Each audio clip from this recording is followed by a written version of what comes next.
This is my favorite holiday cookie recipe. The recipe and ingredients are in the description box. You're going to first combine the flour, confectioner's sugar, butter, and cream cheese in a mixing bowl.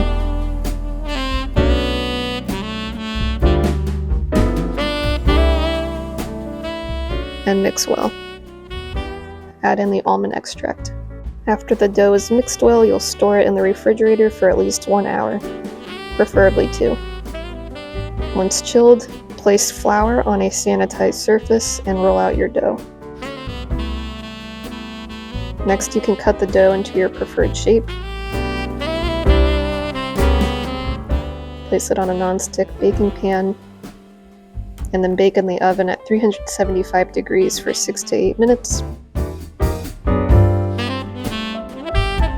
Finally, when those are cool, you can frost them and add sprinkles. That's all there is to it. I hope you enjoy.